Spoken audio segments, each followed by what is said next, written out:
सर्वेभ्यः स्वागतम्। सर्ववेदान्तसिद्धान्तगोचरं तमगोचरं गोविन्दं परमानन्दं सद्गुरुं प्रणतोऽस्म्यहम्। ह्यस्तन कक्ष्यायाम् उपदेशविधेः स्वरूपं वयं पश्यन्तः आस्म। मम ध्वनिः श्रूयते खलु?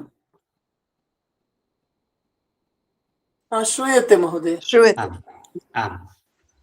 अत्र एवम् उपदेशविधौ अन्तिमश्लोकं वयं दृष्टवन्तः एवं रूपेण। अस्त्युपायो महान् कश्चित् संसारभयनाशनः तेन तीर्त्वा भवान् बोधिं परमानन्दमाप्स्यसि इति। तत्र यः गुरुः वर्तते, मुमुक्षुः यस्य सविधे गच्छति, तादृशः गुरुः शिष्यं प्रति आदौ अभयं प्रददाति।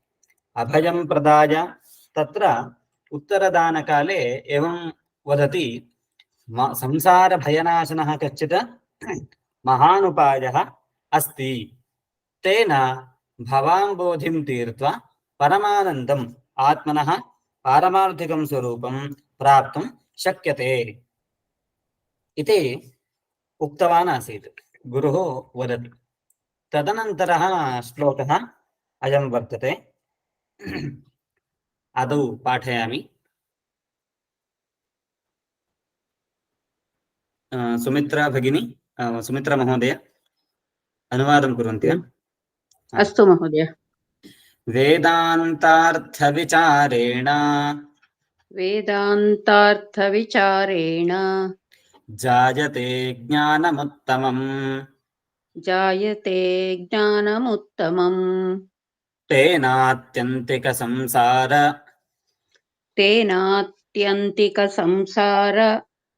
दुःखनाशो भवेद्भवत्यनु ಇಲ್ಲಿ ಭವತ್ಯನು अस्ति महोदय। ओके, अदे भवत्यनु इत्येव। Okay okay. अहमेकदा पठामि।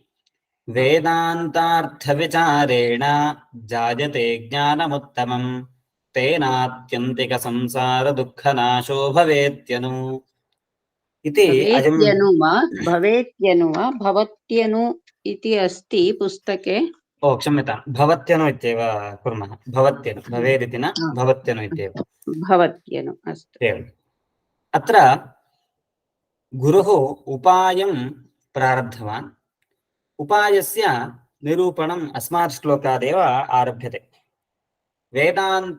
वेदान्तार्थविचारेण जायते ज्ञानम् उत्तमं तेन आत्यन्तिकसंसार दुःखनाशः भवति अनु इति पदविभागः कर्तव्यः।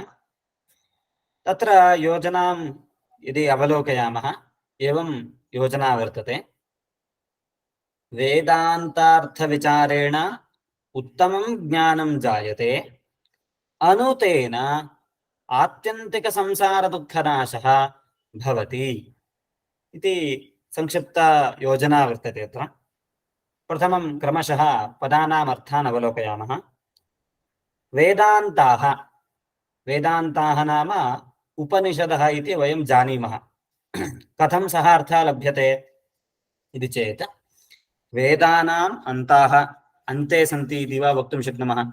यतः यदि वयं वेदानां विभागं कुर्मः, तत्र संहिताः, ब्राह्मणम्, आरण्यकम् इति त्रीन् विभागान् दृष्ट्वा तदनन्तरं चतुर्थम् अन्तिमं विभागम् उपनिषदिति पश्यामः।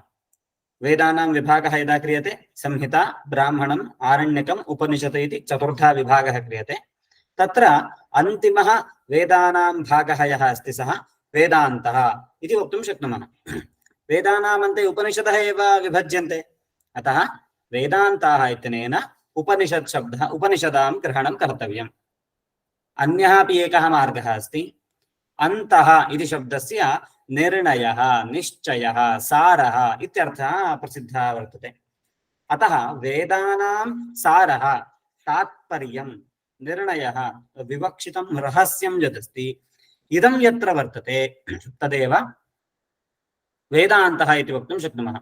अवश्यम् उपनिषदे एव सर्वेषाम् एतेषां तात्पर्यं किं रहस्यं वर्तते। अतः वेदान्ताः इत्यनेन वयं उपनिषदां ग्रहणं कर्तुं शक्नुमः। ते वेदान्ताः अर्थात् उपनिषदः याः सन्ति तासाम् अर्थः वेदान्तानाम् अर्थः वेदान्तार्थः षष्ठी तत्पुरुषः वेदान्ताः उपनिषदः वेदान्तार्थः नाम उपनिषदाम् अर्थः वेदान्तवाक्यानि यानि सन्ति यानि वाक्यानि विद्यां बोधयन्ति आत्मसाक्षात्कारमार्गं निरूपयन्ति तादृशानां वेदान्तानाम् अर्थः विचारणीयः। पश्यन्तु वेदान्ताः उपनिषदः तासां यः अर्थः तद्विचारेण उत्तमं ज्ञानं जायते। ज्ञानानि अंतःकरणस्य धीः इत्यात्मिका वृत्तिः ज्ञानम् इति शब्देन व्यवह्रियते। अत्र उत्तमं ज्ञानम् इत्यनेन किं विवक्षितम् इति चेत् जीवात्मैक्यज्ञानं जीवात्मा परमात्मा अनयोः भेदः नास्ति इति निरूपणमेव ब्रह्मात्मैक्यज्ञानम्। इदम् ऐक्यं ज्ञानमेव उत्तमं ज्ञानम् इति उच्यते। इदानीं वेदान्तार्थात् उत्तमं ज्ञानं जायते इति उक्तवन्तः। मध्ये अपरः शब्दः योजितः अस्ति विचारः। विचारः इत्यस्य का अर्थः इति चेत् षड्विधतात्पर्यलिङ्गैः चिन्तनम् इति विवक्षितमस्ति। अत्र वेदान्तानाम् अवगमनं यदा भवति तदानीं कदाचित् अन्यथा अवगतिः स्यात् अथवा विवक्षितः यः अर्थः सः साक्षात् नावगम्येत।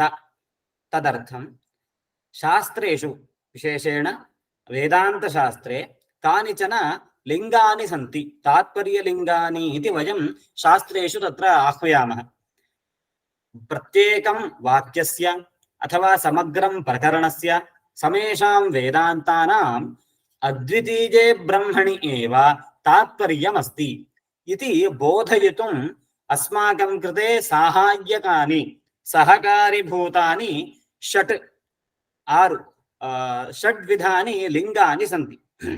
तान्येव षड्विधतात्पर्यलिङ्गानि इति प्रसिद्धानि सन्ति। तैः लिङ्गैः तैः सूचकैः यदि विचारं कुर्मः चिन्तनं कुर्मः तर्हि अस्मासु उत्तमं ज्ञानं जायते इति आचार्याणाम् एतत् पङ्क्तिनिर्माणे वर्तमानः आशयः वर्तते। अत्र अवश्यम् अयमंशः वक्तव्यः। विचारकरणे षड्विध तात्पर्यलिङ्गानि इति मया शब्दः प्रयुक्तः। तानि कानि इति चेत् एकः श्लोकः वर्तते। उपक्रमोपसंहारौ अभ्यासो पूर्वता फलम् अर्थवादोपपत्ति च लिङ्गं तात्पर्यनिर्णये इति सः श्लोकः वर्तते। उपक्रमः नाम इदानीम् एकम् उदाहरणं स्वीकुर्मः। नाम छान्दोग्य उपनिषदि षष्ठे अध्याये विद्यमानं षष्ठम् अध्यायं प्रकरणत्वेन वयं स्वीकुर्मः। षष्ठे अध्याये तत्त्वमसि विचारः निरूपितः अस्ति। तत्र गुरुः अथवा पिता यः उद्दालकः वर्तते सः स्वपुत्रं शिष्यं श्वेतकेतुं तत्त्वमसि इति उपदिशति। तत्र प्रकरणं यदस्ति तस्य प्रकरणस्य आदिमः भागः उपक्रमः इति कथ्यते। यतः आरम्भः भवति प्रकरणस्य सः भागः उपक्रमः इति कथ्यते। यत्र समाप्तिः भवति अन्तिमः भागः ग्रन्थस्य सः उपसंहारः इत्युच्यते। उपसंहारः इत्यस्यैव अर्थः पूर्वोक्तानां सर्वेषाम् अर्थानां संग्रहः सारनिर्वचनं निगमनस्थानीयम् इति।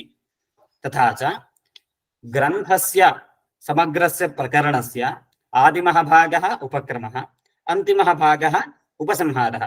इदं द्वयं मिलित्वा एकं लिंगं भवति। षट् लिंगानि सन्ति खलु, षट्सु लिंगेषु प्रथमं लिंगमस्ति उपक्रमोपसंहारौ। इदं मिलित्वा लिंगमिति वदामः। षड्विध तात्पर्यलिंगेषु प्रथमं लिंगमस्ति उपक्रमोपसंहारः इति। उपक्रमः अनन्तरं उपसंहारः मिलित्वा एकं लिंगं भवति इति अस्माभिः ज्ञातव्यम्। तत्र यदि अवलोकयामः, आदौ गुरु अर्थात् यः गुरुः पिता वर्तते उद्दालकः, सः वदति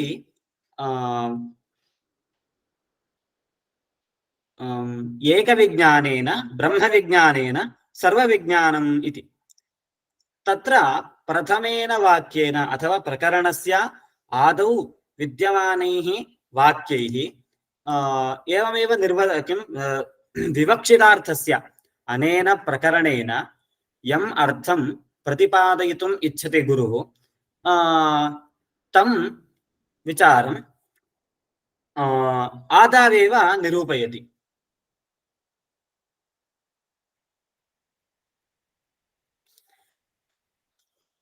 अतः तं भागं यदि वयम् अवलोकयामः, तेन अस्मिन् प्रकरणे कः विचारः निरूपयितुम् इष्यते इति स्पष्टं भवति। वयं छान्दोग्योपनिषदि 6 अध्याये आदौ अवलोकयामः चेत् एकमेवाद्वितीयम् इति उपक्रमः वर्तते। अन्ते उपसंहारे वाक्यं वर्तते ऐतदात्ममिदं सर्वम् इति। उपक्रमवाक्यमपि जीवब्रह्मणोः ऐक्यं निरूपयति, उपसंहारे विद्यमानं ऐतदात्ममिदं सर्वम् इति वाक्यमपि जीवब्रह्मणोः ऐक्यमेव बोधयति। इत्थं प्रकरणस्य उपक्रमः उपसंहारः एतद्द्वयमपि समानम् अंशं बोधयति इति कृत्वा अस्य प्रकरणस्य तात्पर्यं जीवब्रह्मैक्ये वर्तते इति अस्माभिः निर्णयः कर्तुं शक्यते इति प्रथमं लिङ्गं जातम्। द्वितीयं लिङ्गमस्ति अभ्यासः इति। द्वितीयं लिङ्गमस्ति अभ्यासः। एकेन प्रकरणेन यदा एकः विचारः बोधयितुम् इष्यते, तत्र मध्ये एव पुनः पुनः आवर्तनं क्रियते, तदानीं सः अभ्यासः इति व्यवहारः तत्र भवति। एकस्य प्रकरणस्य मुख्यः विचारः यदा पुनः पुनः निरूप्यते, तदानीं पुनः पुनः निरूपणं प्रतिपादनमेव अभ्यासः इति वयं शास्त्रेषु व्यवहरामः। इदानीं 6 अध्याये एव तस्मिन्नेव प्रकरणे अवलोकयामः चेत् अद्वितीयवस्तुनः निरूपणार्थं पुनः पुनः तत्त्वमसि तत्त्वमसि तत्त्वमसि इति 9 वारम् उपदेशं करोति गुरुः। तत्र शिष्यः अस्ति श्वेतकेतुः, स्वयं उद्दालकस्य पुत्रः। गुरुः भूतः पिता यः उद्दालकः, सः यदा शिष्याय श्वेतकेतवे उपदेशं ददाति, आहत्य तस्मिन्नेव प्रकरणे 9 वारं तत्त्वमसि तत्त्वमसि इति उपदेशं ददाति। प्रत्येकस्मिन्नपि पर्याये भिन्नेन भिन्नेन उदाहरणेन शिष्यं श्वेतकेतुं प्रत्याजयति सः गुरुः। अतः अभ्यासेनापि अयम् अंशः अस्माकं कृते अवगन्तुं शक्यते। जीवब्रह्मणोः अत्र ऐक्यं विवक्षितं। पश्यन्तु, इदानीं तस्मिन्नेव प्रकरणे उपक्रमोपसंहाराभ्यामपि अयम् अंशः ज्ञातः अस्माभिः। अन्ते विद्यमानेन द्वितीयं यदस्ति अभ्यासः, तेनापि अस्माकं कृते अयम् अंशः स्पष्टः जातः। तृतीयमस्ति अपूर्वता। उपक्रमोपसंहारौ अभ्यासः, अन्यदस्ति अपूर्वता इति। अपूर्वता नाम अन्यत्र पूर्वम् इदं न आगतं भवेत्। भवन्तः अपि श्रुतवन्तः स्युः, वेदान्तसिद्धान्ते 6 प्रमाणानि अङ्गीक्रियन्ते। प्रत्यक्षम्, अनुमानम्, अर्थापत्तिः, आगमः, अनुपलब्धिः, उपमितिः, उपमानम्। एतानि 6 प्रमाणानि सन्ति। एतेषु 6 प्रमाणेषु प्रत्यक्षेन वा, अनुमानेन वा, उपमानेन वा, अर्थापत्या वा, अनुपलब्ध्या वा 5 अपि प्रमाणैः आत्मा जीवब्रह्मणोः ऐक्यमित्येतत् विषयीकर्तुं न शक्यते। केवलम् एकमेव प्रमाणम् आगमप्रमाणं शब्दात्मकं प्रमाणं यदस्ति तदेव जीवब्रह्मणोः ऐक्यम् अस्माकं कृते बोधयति। अतः अपूर्वता अत्र प्रकरणेन प्रतिपाद्यः यः विषयः वर्तते तस्य विषयस्य अन्यस्मिन् प्रमाणे अविषयीकरणम् एव अपूर्वत्वम्। अत्र तद् नूतनं भवेत्।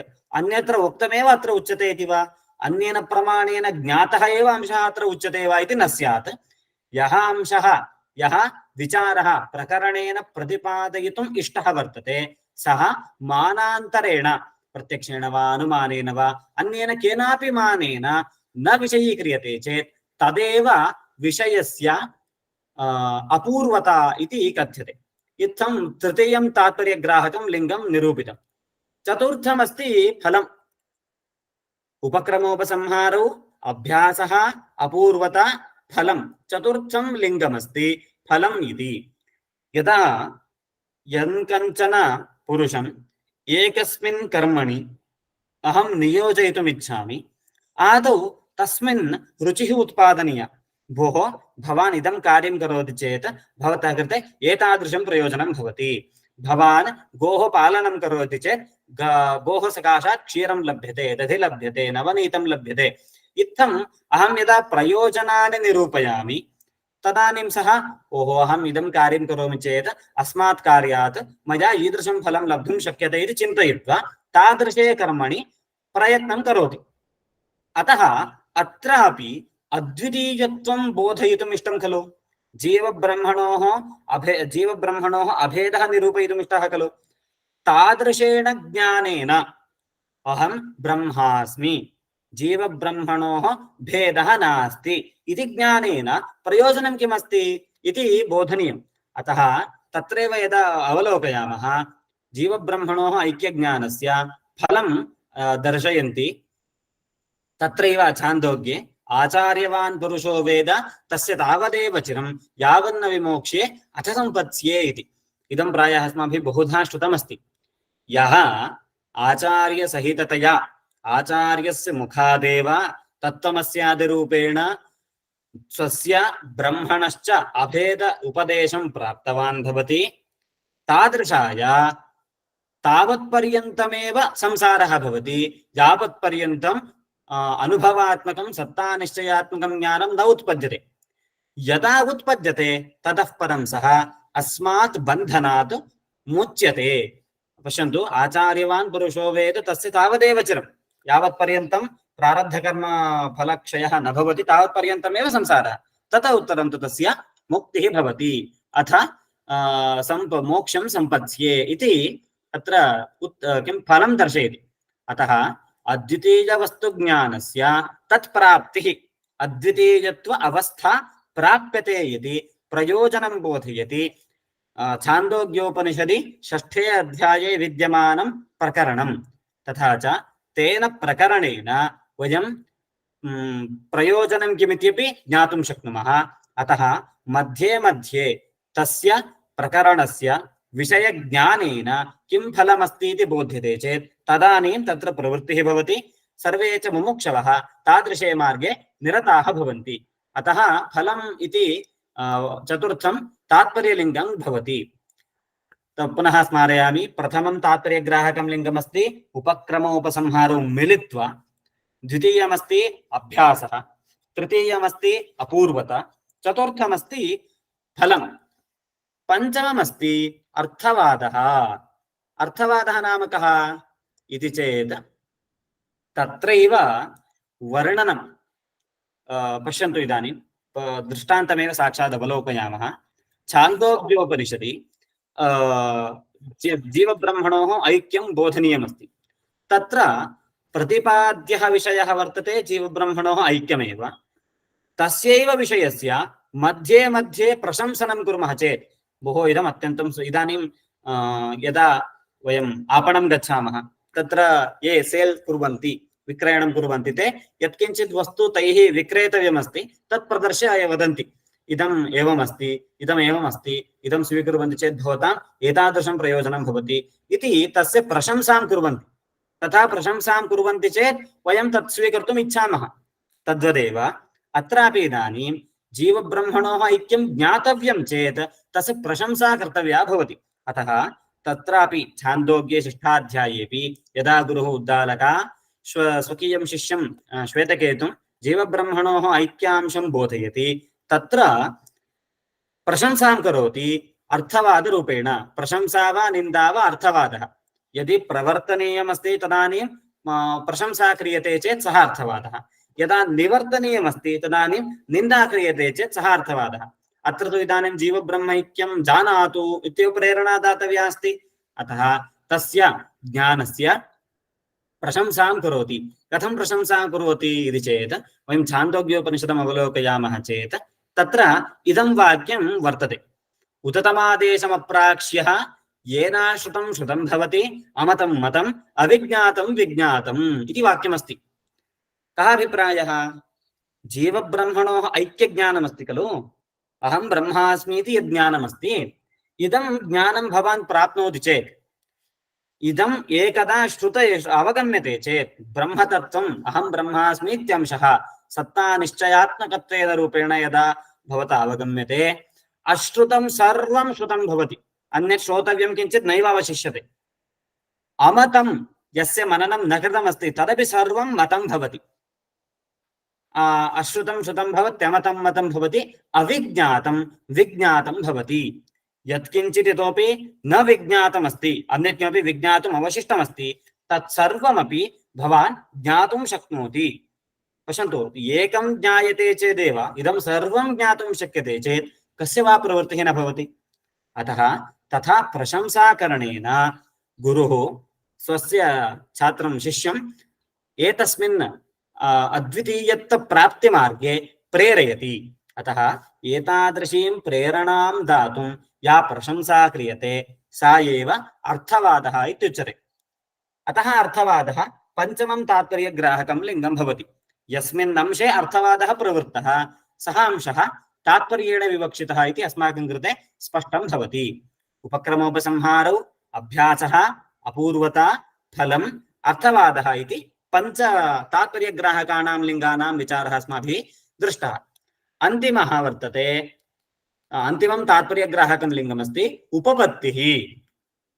उपपत्तिः नाम युक्तयः।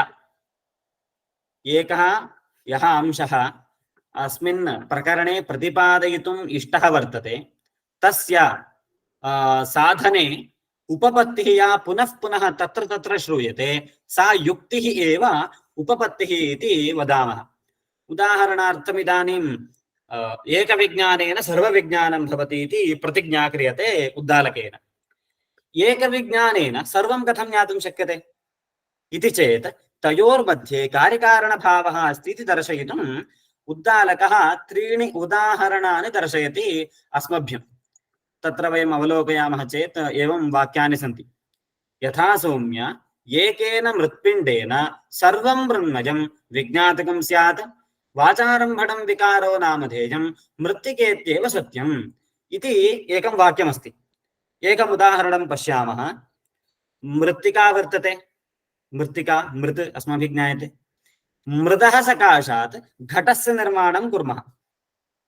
घटः इति इदानीं तस्य स्वरूपं न, तस्य स्वरूपमिति मृत्तिका एव, किन्तु अस्माभिः अर्थात् यः कुलालः घटस्य निर्माणं करोति सः तं पदार्थं प्रति एकम् आकारं दत्तवान् अस्ति। घटः इति शब्दस्य प्रयोगं संज्ञामपि दत्तवान् अस्ति। तथा च इदानीम् अवास्तविकं कल्पितं वर्तते नाम रूपं, वास्तविकं तु मृदेव तत्। इदानीमपि घटानन्तरमपि वयं पृच्छामः अयं घटः कीदृशः इति चेत् अयं मृद्रूपः, यतः मृदः परिणामः एव अयम्। अतः घटः इत्यत्र तस्य रूपं नाम इदं केवलम् आधृत्य घटस्य व्यवहारः भवति, वास्तविकतया तु सः मृदेव भवति। तत् पश्यन्तु। यथा सौम्य एकेन मृत्पिण्डेन, वयं भवन्तः यदि मृत्वेन सर्वं जानन्ति। इदानीं नाना आकृतेनपि वयं द्रष्टुं शक्नुमः। कश्चन मृदः सकाशात् पाट् करोति, कुम्भं करोति, कश्चन घटं करोति, कश्चन कलशं निर्माति, कश्चन गजस्य आकृतिं निर्माति, कश्चन अश्वस्य आकृतिं निर्माति, कश्चन समग्रं राजप्रासादमेव निर्माति। भिन्नं भिन्नं भिन्नं भिन्नं वस्तु तेन निर्मीयते। सर्वत्रापि सामान्यं किमस्ति नाम मृदस्ति। मृदादाय एव सः सर्वानपि पदार्थान् निर्मितवान् अस्ति। सर्वेषु पदार्थेषु अपि मृत्तमस्ति। अतः इदं नाम्ना केवलं गृहं, नाम्ना केवलम् अश्वः, नाम्ना केवलं घटः, वस्तुतस्तु मृदेव अस्ति इति मृत्तत्वं मृत्कारणत्वम् अवगच्छामः चेत् मृदः कार्यभूतं सर्वं ज्ञातुं शक्यते। वयं मृदा निर्मितं गजं पश्यामः चेदपि इदं मृदेव, मृदा निर्मितम् अश्वं पश्यामः चेदपि इदं मृदेव इति वक्तुं शक्नुमः। यतः अस्माकं कृते इदं मृत्कार्यं, मृत् एतादृशस्य कार्यसमूहस्य मूलभूतं कारणम् इति कार्यकारणभावः अवगतः भवति। तद्वदेव समग्रः प्रपञ्चः अपि अभिन्ननिमित्तोपादानभूतस्य ब्रह्मणः कार्यं भवति। ब्रह्म कारणम् इदं जगत् कार्यभूतम्। अतः ब्रह्मणि ब्रह्म एव वास्तविकं सत्यमस्ति। तस्मिन् ब्रह्मणि आरोपितं नाम्ना केवलं व्यवह्रियमाणम् इदं जगत् कल्पितमेव, इदं वास्तविकं न इति विचारः तत्र दृढीक्रियते। इयमेव युक्तिः इति विवक्षितम्। एषा युक्तिरेव अत्र उपपत्तिः इति षष्ठं तात्पर्यग्राहकं लिङ्गं भवति। अतः षडपि तात्पर्यग्राहकाणि लिङ्गानि भवन्ति चेत् उपक्रमोपसंहारौ अभ्यासः, अपूर्वता, फलम्, अर्थवादः, उपपत्तिः, एतैः षड्भिः अपि तात्पर्यग्राहकैः लिङ्गैः यदा वयं वेदान्तानाम् अर्थस्य विचारं कुर्मः तदानीम् अस्माकं कृते उत्तमं ज्ञानं जायते। उत्तमं ज्ञानं किमिति अहं तदानीमपि उक्तवान्। जीवब्रह्मैक्य ज्ञानमेव अत्र उत्तमज्ञानम् इत्यनेन विवक्षितम्। अतः इदानीं कदाचित् केषाञ्चन वाक्यानाम् अर्थः साक्षात् नावगम्यते। कदाचित् द्वासुपर्णा सयुजा सखाय इति वा, द्वौ रथं पिबन्तौ परमे परार्थे इति एतादृशं शब्दे द्वैतम् अवलोक्य वस्तुतः अद्वितीयत्वं बोधयितुं वेदान्ताः न सन्ति, द्वैतं बोधयन्ति इति कदाचित् अस्माकम् आभासः स्यात्। यदा एतानि लिङ्गानि भवन्ति, षट् तात्पर्यग्राहकाणि लिङ्गानि, एतैः तात्पर्यग्राहकैः लिङ्गैः प्रयोजनं लब्ध्वा वयम् एतेषां वेदान्तवाक्यानाम् अथवा विद्याकाण्डे विद्यमानानां सर्वेषामपि वाक्यानाम् अद्वितीयब्रह्मतत्त्वं बोधयितुमेव प्रयत्नः वर्तते। तेषां तात्पर्यं तत्रैव अस्ति इति वयं ज्ञातुं शक्नुमः। अतः वेदान्तार्थस्य विचारः कर्तव्यः। कथं विचारः कर्तव्यः इति एतावता निरूपणं कृतं। तात्पर्यलिङ्गानि वयं तात्पर्यग्राहकलिङ्गानि उपयुज्य विचारं कुर्मः चेत् अस्मासु जीवब्रह्मैक्यज्ञानम् उदेति। यदि ज्ञानम् उदेति तदनन्तरं साक्षात् अज्ञानस्य नाशो भवति। यथा इदानीं प्रकाशः आगच्छति चेत् अन्धकारः नश्यति। प्रकाशस्य अन्धकारस्य च परस्परं विरोधः अस्ति।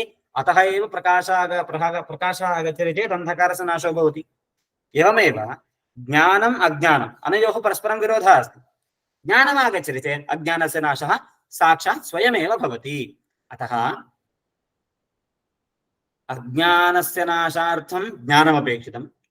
यदा अज्ञानं नश्यति, अज्ञानस्य कार्यभूतः यः संसारः, अयं संसारः एव अस्मासु दुःखं जनयति। अतः दुःखरूपः अयं संसारः। अस्य संसारात्मकदुःखस्य आत्यन्तिकः नाशः भवति।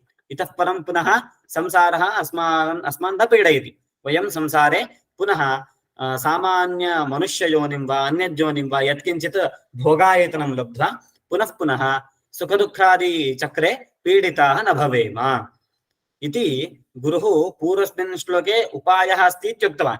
कः उपायः इति अनेन श्लोकेन बोधयितुम् इच्छति।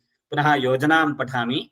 वेदान्तार्थविचारेण उत्तमं ज्ञानं जायते अनु तेन तदनन्तरं साक्षात् आत्यन्तिकसंसारदुःखनाशः भवति इति योजना। श्लोकमेकदा पुनः पठामि।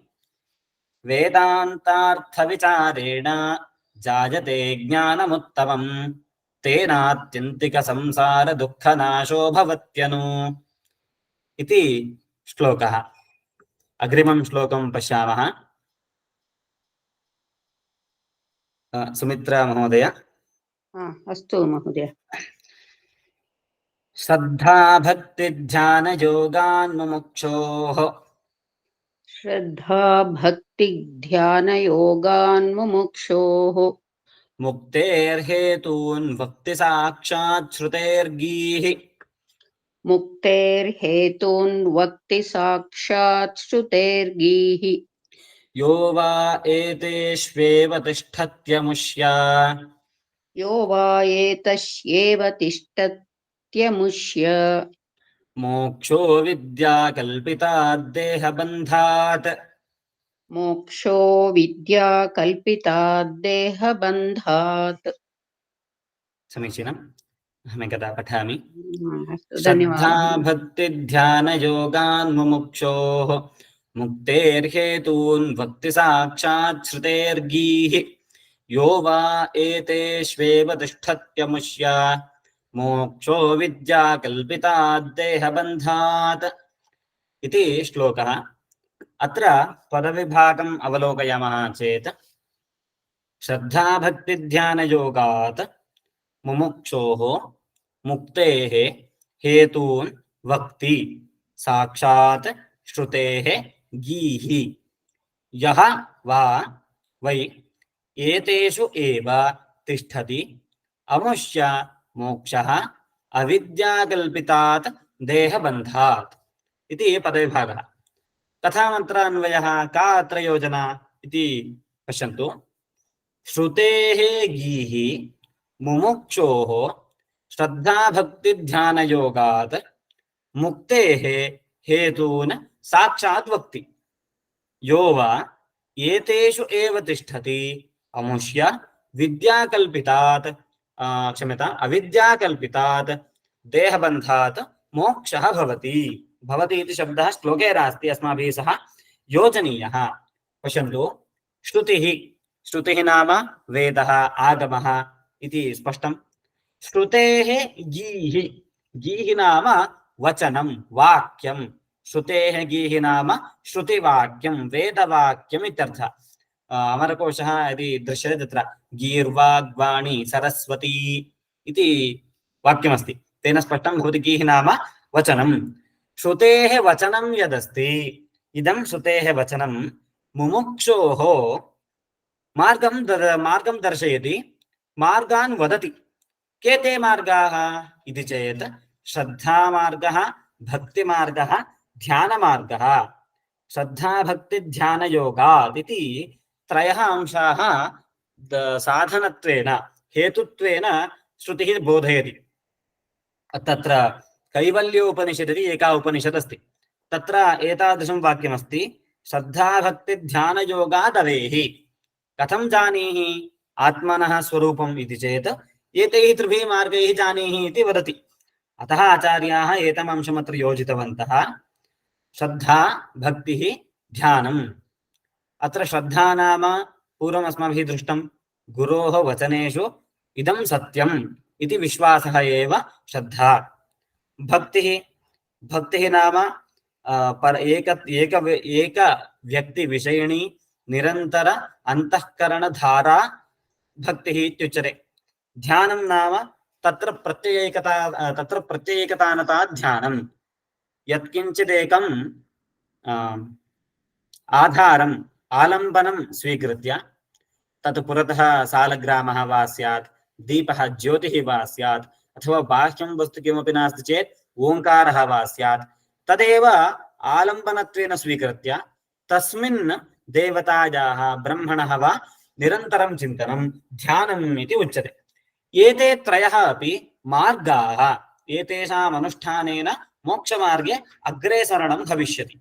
अतः श्रुतिः या वर्तते इयं मुमुक्षोः कृते मुक्तिं प्रति हेतून् साक्षात् वदति, साक्षात् बोधयति। यः एतेषु एव तिष्ठति। सर्वेपि नाम ये संप्रदाये आगताः अथवा कदाचित् कुतूहला तत्र प्रवृत्ताः, ते ये वेदात् अथवा वेदवाक्येभ्यः एते मार्गाः, एते हेतवः सन्ति इति अवगच्छति। किन्तु तेषाम् अनुष्ठानं न करोति चेत् तत्र फलमेव तस्य न लभ्यते। अतः यः पुरुषः, यः साधकः अस्ति, मुमुक्षुः वर्तते, सः एतादृशे मार्गे तिष्ठेत्। एतादृशः मार्गः नाम श्रद्धामार्गः, भक्तिमार्गः, ध्यानयोगमार्गः। तत्र सम्यगास्थापनं बुद्धेः शुद्धे ब्रह्मणि सर्वदा इति समाधानं यद्दर्शितं तदत्र ध्यानमिति अवगन्तुं शक्नुमः। एवमेव योगः इत्यनेन योगसूत्रेषु प्रथमं सूत्रमस्ति योगश्चित्तवृत्तिनिरोधः। अन्तःकरणानां याः वृत्तयः भवन्ति तासां वृत्तीनां, तत् इच्छात्मिका वृत्तिः स्यात्, द्वेषात्मिका वृत्तिः स्यात्, तथा वस्तुतः तत्र पञ्च वृत्तयः निर्दिश्यन्ते। मूढं क्षिप्तं विमूढं, मूढं क्षिप्तं विक्षिप्तं एकाग्रं निरुद्धमिति पञ्चविधवृत्तयः तत्र अस्माभिः नियन्त्रणीयाः भवन्ति। तासां वृत्तीनां निरोधः एव योगः इति उच्यते। सः सोऽपि एकः मार्गः। अत्र मिलित्वा अपि हेतुः इति कदाचित् आचार्याणाम् अभिप्रायः वर्तते। भक्तिध्यानयोगानां मध्ये उत्तरोत्तरं प्रति पूर्वपूर्वतनं हेतुः भवति। अस्मासु श्रद्धा भवति चेदेव भक्तिः जागर्ति, भक्तिः आदरः अस्ति चेदेव वयं ध्यानं कर्तुं शक्नुमः। अतः एते त्रयः अपि उपायभूताः। एतेषाम् अनुष्ठानं क्रियते चेत् मोक्षमार्गे अग्रे सर्तुं शक्यते इति कः वदति नाम स्वयं श्रुतिरेव वदति। अतः अत्र आचार्याः इदं वाक्यं योजितवन्तः, श्रुतेः गीः अर्थात् वेदस्य वाक्यं, वेदवचनमेव इमम् अंशं बोधयति इति कृत्वा यः मननं करोति, निरन्तरं ध्यानं करोति, सः एतादृशात् हेतोः अथवा एतादृशात् मार्गात् मोक्षमार्गं प्रति गन्तुं शक्नोति। तत्र श्रुतिः इत्यनेन मया पूर्वमपि एकदा स्मारितं, कैवल्योपनिषदिति या वर्तते तत्र इदं वाक्यमस्ति, श्रद्धाभक्तिध्यानयोगात् अवेहि इति। अतः एते अत्र हेतवः। यो वा अत्र तिष्ठति, एतेषाम् अनुष्ठानं करोति, सः अत्र अविद्याकल्पितात् देहबन्धात् मुक्तः भवति। पश्यन्तु, यः कश्चन साधकः एतेषु त्रिषु श्रद्धामार्गे, भक्तिमार्गे, ध्यानयोगमार्गे तिष्ठति, अथवा अर्थात् एतेषाम् अनुष्ठानं यः करोति, सः श्रद्धालुः, भक्तिमान्, ध्याता यः वर्तते, तस्य अमुष्या नाम अस्य इत्यर्थः, अदस् शब्दस्य षष्ठी एकवचनं, तस्य अमुष्या अस्य पुरुषस्य अविद्याकल्पितात्, अविद्या इति कारणम्, अविद्यासकाशात् निर्मितः अयं प्रपञ्चः, एतादृशे प्रपञ्चे सर्वेपि बन्धकाः सन्ति, तादृशात् देहरूपात् बन्धात् मोक्षः, विदेहकैवल्यमपि सिद्ध्यति। अतः एते मार्गाः इति स्वयं वेदः बोधयति, तेषाम् अनुष्ठानं भवान् करोतु इति गुरुः एव शिष्यमुद्दिश्य मार्गं दर्शयन्नस्ति इति अस्य श्लोकस्य अर्थः भवति। योजनां पठामि पुनः। श्रुतेः गीः मुमुक्षोः श्रद्धाभक्तिध्यानयोगात् मुक्तेः हेतून् साक्षात् वक्ति। यो वा एतेषु एव तिष्ठति अमुष्य अविद्याकल्पितात् देहबन्धात् मोक्षः भवति। तस्य साधकस्य पुरुषस्य देहात् विमुक्तिः भवति इति स्पष्टम्। पुनः श्लोकं पठामि। श्रद्धाभक्तिध्यानयोगान् मुमुक्षोः मुक्तेर्हेतून् वक्ति साक्षात् श्रुतेर्गीः। यो वा एतेष्वेव तिष्ठत्यमुष्य मोक्षो विद्याकल्पितात् देहबन्धात्। इति 45 श्लोकः। अग्रिमः श्लोकः वर्तते सुमित्रा महोदय। अस्तु महोदय। अज्ञानयोगात् परमात्मनस्तव अज्ञानयोगात् परमात्मनस्तव ह्यनात्मबन्धस्तत एव संसृतिः यनात्मबन्धस्तत एव संसृतिः तयोर्विवेकोदितबोधवह्निः तयोर्विवेकोदितबोधवह्निः अज्ञानकार्यं प्रदहेत्समूलम्। अज्ञानकार्यं प्रदहेत्समूलम्। समीचीनम्। अज्ञानयोगात् परमात्मनस्तव ह्यनात्मबन्धस्तत एव संसृतिः तयोर्विवेकोदितबोधवह्निः अज्ञानकार्यं प्रदहेत्समूलम् इति श्लोकः। पदविभागं पश्यामः। अज्ञानयोगात् परमात्मनः तव हि अनात्मबन्धः ततः एव संसृतिः तयोः विवेकोदितबोधवह्निः अज्ञानकार्यं प्रदहेत् समूलम् इति विभागः। अत्र एवं योजना वर्तते। परमात्मनः तव हि अज्ञानयोगात् अनात्मबन्धः ततः एव संसृतिः तयोः विवेकोदितबोधवह्निः अज्ञानकार्यं समूलं प्रदहेत् इति योजना वर्तते।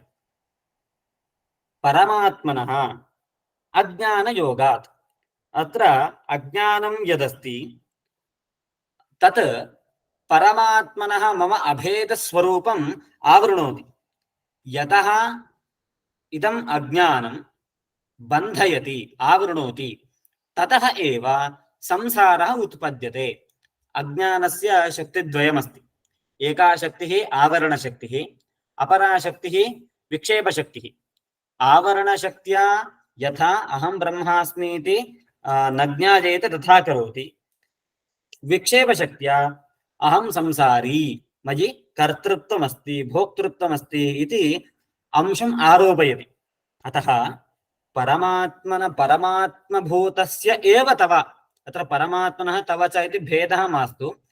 स्वयं त्वं परमात्मा एव असि, तथापि परमात्मभूतस्यापि तव अज्ञानयोगात्, अज्ञानं त्वया सह सम्बद्धमस्ति इति कृत्वा अयम् अनात्मबन्धः वर्तते। आत्मनः अन्यत् अनात्म, अथवा आत्मनः अन्ये अनात्मानः। देहः, इन्द्रियाणि, मनः, बुद्धिः, शरीरम् इदं सर्वम् अनात्म। तथापि एतेषु अहम् अहम् इति अस्माकम् अन्तःकरणवृत्तिः परिणामं प्राप्नोति। अयमेव अस्माकं बन्धः। अयम् अनात्मबन्धः वर्तते इति कृत्वा संसृतिः भवति। ततः एव संसृतिः। अत्र संसृतिः इति पदस्य संसारः इत्यर्थः। यतः अविद्यासम्बन्धो वर्तते अतः देहाभिमानः जायते। यतः देहाभिमानः वर्तते अतः संसारः भवति। यदा तयोः विवेकः उदेति, आत्मा अहं मम स्वरूपमस्ति परमात्मरूपत्वम्, अतः अहं कः अस्मि इति वास्तविकं ज्ञानं भवति चेत् अनात्मा कः इति स्पष्टं भवति। यदा अहं खादामि अर्थात् इदं शरीरं खादति, अहं खादामि इति भावः विवेकोदयपर्यन्तं भवति। विवेकोदयादनन्तरम् इदं न भवति। अतः बोधः, बोधः नाम ज्ञानं, ज्ञानमेव वह्निः, ज्ञानवह्निः, बोधवह्निः। अयं बोधवह्निः कथमुदेति नाम तयोः भेदज्ञानादुदेति। इदं स्थूलशरीरम् अहं न, मयि विद्यमानानि इन्द्रियाणि अहं न, मम अन्तःकरणं यदस्ति तदहं न, विज्ञानं यदस्ति तदपि अहं न, अहं ब्रह्मास्मि इति आत्मानामकः अनात्माकः इति यदा विवेकः स्पष्टो भवति, भेदज्ञानं यदा दृढं भवति, तदानीं तस्मात् आत्मसाक्षात्कारः उदेति। आत्मसाक्षात्कारः एव अत्र बोधः इति विवक्षितः। सः बोधः यदा उत्पद्यते सः अज्ञानं नाशयति। नाशनार्थम् एकम् उदाहरणम् अभेदरूपेण योजितवन्तः आचार्याः। वह्निः इति। वह्निः प्रकाशः, सः ज्ञानसमानः। अतः बोधरूपः वह्निः बोधवह्निः, सः बोधवह्निः दहति। वह्नेः स्वभावः एव सः दाहनमिति। अतः अत्र बोधात्मकः वह्निः यः वर्तते सः अज्ञानस्य कार्यम्, अज्ञानं तु दहत्येव, अज्ञानेन समं तत्कार्यमपि अथवा अज्ञानकार्यभूतं संसारं समूलं, मूलं नाम अज्ञानं, समूलं नाम अज्ञानेन सह, अज्ञानकार्यभूतम् इदं समग्रमपि प्रपञ्चं तस्य कारणेन सह अज्ञानेन समं दहति नाशयति इति विवक्षा। अतः वेदान्तविचारजन्य उत्तमज्ञानस्य संसारदुःखनाशकत्वविषये उपपत्तिः प्रदर्शिता। आज्ञानिकस्य बन्धस्य ज्ञानादेव निवृत्तिः अन्यस्मात् न भवति। मम बन्धनं संसारे अस्तित्वम् इदं किमर्थमस्ति नाम अज्ञानमस्ति इति कृत्वा। तर्हि अज्ञानं निवार्यते चेदेव इतः मोक्षः खलु। अतः अयम् अंशः पुनः पुनः दृढीकृतः। संसृतिकारणम् अनात्मबन्धः, तत्र कारणं तव अज्ञानयोगः, तन्निवृत्त्युपायः नाम कः इति चेत् परमात्मबोधः। तत्र कारणं भवति आत्मानात्मविवेकः। अतः आत्मानात्मविवेकः भवति चेत् परमात्मबोधो भवति। परमात्मबोधः एव निवृत्तेः उपायः। तेन अज्ञानस्य नाशो भवति। अज्ञानस्य नाशः भवति चेत् अनात्मबन्धस्य नाशो भवति। अनात्मबन्धस्य नाशः भवति चेत् संसारनाशः। इत्थं तस्य संसारकारणं किमित्यपि दृढीकृतं। संसारकारणभूतस्य अज्ञानस्य नाशनार्थम् उपायः कः इत्यपि उक्तं। तस्य उपायस्य संग्रहः कथं कर्तव्यः इति स्पष्टं कृतवन्तः।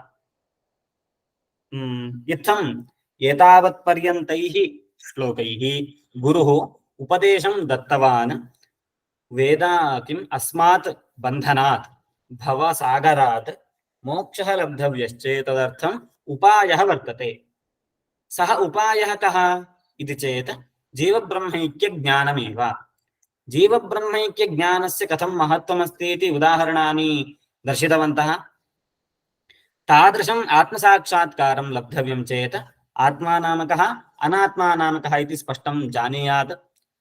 तथा ज्ञानं विवेकज्ञानं भेदबोधः यदि भवति तर्हि आत्मसाक्षात्कारः भवति। तस्मात् अज्ञाननाशः, अज्ञाननाशाच्च संसारनाशः इति दृढीकृतवन्तः। पुनरेकदा योजनां पठामि। परमात्मनः तव हि अज्ञानयोगात् अनात्मबन्धः, ततः एव संसृतिः। तयोः विवेकोदितबोधवह्निः अज्ञानकार्यं समूलं प्रदहेत्। अत्र पुनः अपि स्पष्टं करोमि। परमात्मा अन्यः, त्वम् अन्यः इति न विवक्षा वर्तते। परमात्मा एव त्वमसि। परमात्मभूतस्य तव अनात्मबन्धः एव संसारः। सा किमर्थं भवति नाम अज्ञानमस्ति इति कृत्वा। अतः तन्नाशार्थं भक्तिध्यान श्रद्धाभक्तिध्यानयोगाः अनुष्ठेयाः। तदानीम् आत्मसाक्षात्कारमार्गे भवति। तथा भवति चेदेव देहात् कैवल्यं मोक्षः लब्धुं शक्यते इति विचारं दृढीकृतवन्तः। पुनः श्लोकमिमं पठामि। अज्ञानयोगात् परमात्मनस्तव ह्यनात्मबन्धस्तत एव संसृतिः। तयोर्विवेकोदितबोधवह्निः अज्ञानकार्यं प्रदहेत् समूलम् इति अन्तिमः श्लोकः। इतः परं शिष्यस्य मुख्यः प्रश्नः आरभ्यते। इदानीं सः आपाततः स्वस्य कष्टं प्रति किं कारणम् इति अवगतवान्। एतादृशात् कष्टात् बहिरागन्तव्यं चेत् कः मार्गः वर्तते, इदानीं कस्माचित् बहिरागन्तव्यं चेत् तत् किम् इत्यपि आदौ ज्ञातव्यं भवति। अतः आदौ अत्र अस्य बन्धस्य स्वरूपं किमिति पृच्छति। अनन्तरं अस्य नाशनार्थं किं कर्तव्यमिति अपि पृच्छति। के प्रश्नाः सन्ति इति अग्रिमेषु श्लोकेषु वर्तते। तान् श्लोकान् अवलोक्य प्रत्येकं प्रश्नस्यापि गुरुः कथम् उत्तरं ददाति, तत्र कम् उपायं सूचयति इति अग्रे पश्यामः। एतावत्पर्यन्तं निरुक्तेषु श्लोकेषु कोऽपि प्रश्नः अस्ति चेत् प्रष्टुं शक्यते।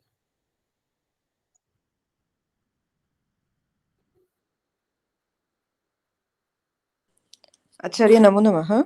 नमः। अत्र संसृतिः इति अस्ति, तस्य अर्थः कः? संसृतिः नाम संसारः इत्यर्थः। संसारः इत्यर्थः। संसार एव वा? संसारः इत्येव अर्थः संसृतिः इत्यस्य। पूर्वम् अमुष्य इत्यपि अस्ति, तस्य अर्थः किम्? अमुष्य इत्यस्य अस्य इत्यर्थः, अस्य पुरुषस्य। अदस् शब्दः वर्तते तत्र। अदस् शब्दस्य अयम् इत्यर्थः। अस्य पुरुषस्य इत्यस्य स्थाने एव अमुष्य साधकस्य इति योजितवन्तः। अस्तु आचार्य, अवगतम्, धन्यवादः।